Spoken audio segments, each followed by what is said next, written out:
আসসালামু আলাইকুম, সবাই কেমন আছেন? আলহামদুলিল্লাহ, জি আমি ভালো আছি। তো আপনারা আগের ভিডিও দেখেছেন, আগের ভিডিওতে আমার একটা মুরগি কিন্তু মারা গেছিল। তো মাশাল্লাহ আজকে বৃষ্টি হচ্ছে সকাল থেকেই। তো বৃষ্টির কারণে মাশাল্লাহ মুরগি একটু হলেও স্বস্তি আছে। আর কালকে রাতে থেকে আমি মোটামুটি ব্রোডিংয়ের যে আমার ইনফ্রারেড বাল্বটা ওটা কিন্তু আর চালাচ্ছি না, কারণ ইনফ্রারেড বাল্ব চালাইলে অতিরিক্ত ভিতরে গরম হয়। আবার পর্দাও ফেলি না, যে বাইরের যে পর্দাও ফেলি না, যদি বৃষ্টি হয় তখনই পর্দাটা ফেলাই। তো আপনাদেরকে কিছু গুরুত্বপূর্ণ কথা বলি। তো মুরগির বয়স আপনার যখন 5 দিন অতিক্রম করবে, মানে আমার প্র্যাকটিক্যালি যতটুকু নলেজ সেই হিসাবেই আপনাদের সাথে শেয়ার করি।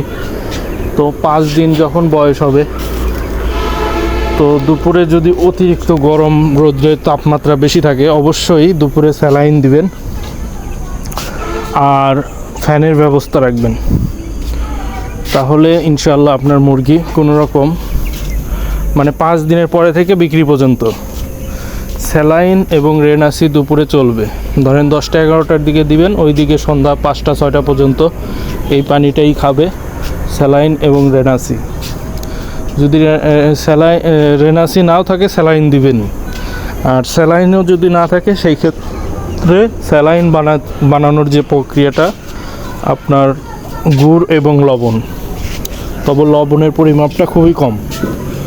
ধরেন এখন আপনার মুরগির 20 লিটার পানি লাগলে আপনি হাফ কেজি বা 250 গ্রাম গুড় দিলেন, 250 গ্রাম গুড় দিলেন 20 লিটার পানিতে। আর লবণ ধরেন সর্বোচ্চ 50 থেকে 100 গ্রাম দিলে মোটামুটি ওটা কিন্তু স্যালাইনের কাজ করবে। দেখবেন যে মাশাআল্লাহ মুরগি কোনো রকম, মানে পানি খাইলে তৃষ্ণার্ত হবে না। আর তৃষ্ণার্ত না হলেই মাশাআল্লাহ মুরগির কোনো রকম স্ট্রোক বা ক্ষতিগ্রস্ত হবে না। তো যাই হোক, মাশাআল্লাহ কালকে একটা মুরগি মারা যাওয়ার পরে আমি দেখলাম যে সবাইকে জিনিসটা একটু সতর্ক করে দেই, যে এই গরমে মুরগিকে কিভাবে সুস্থ রাখবেন সেই বিষয়গুলি একটু জানানো প্রয়োজন। কারণ অনেকেই আমাকে ফোন দেন, তো আসলে আমি তো সবসময় ব্যস্ত থাকি, তো অনেকের ফোন হয়তো বা ধরা হয় না। তো হোয়াটসঅ্যাপ করলে পরে আমি দেখা যায় যে সবারই হোয়াটসঅ্যাপের কম বেশি উত্তর দেই। এর ফলে হোয়াটসঅ্যাপে যারা নিয়মিত আমার সাথে যোগাযোগ করেন তারা ইনশাআল্লাহ সবাই পান, কিন্তু ফোনে হয়তো বা যোগাযোগ করলে ফোন নাম্বার দেখা যায় যে কতগুলি আইসে, পরে কল দিয়ে হয়তো বা 2-1টা মিস হয়ে যায়। তারপর আমি পার্টিপক্ষের যদি কল লিস্টে পাই, পরবর্তীতে আমি ফোন দিয়ে নিজে থেকেই কথা বলি।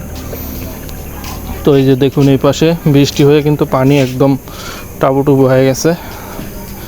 সকালে মোটামুটি বৃষ্টি হয়েছে, তো মনে হচ্ছে ওয়েদার এরকম মেঘ বৃষ্টি এরকম। তো মনে হয় 2-4 দিন বৃষ্টি থাকবে। তো থাক, এখন বৃষ্টি হইলে পরেই ভালো ওয়েদারটা। তো আজকের ভিডিও এ পর্যন্তই, সবাই ভালো থাকবেন। আসসালামু আলাইকুম।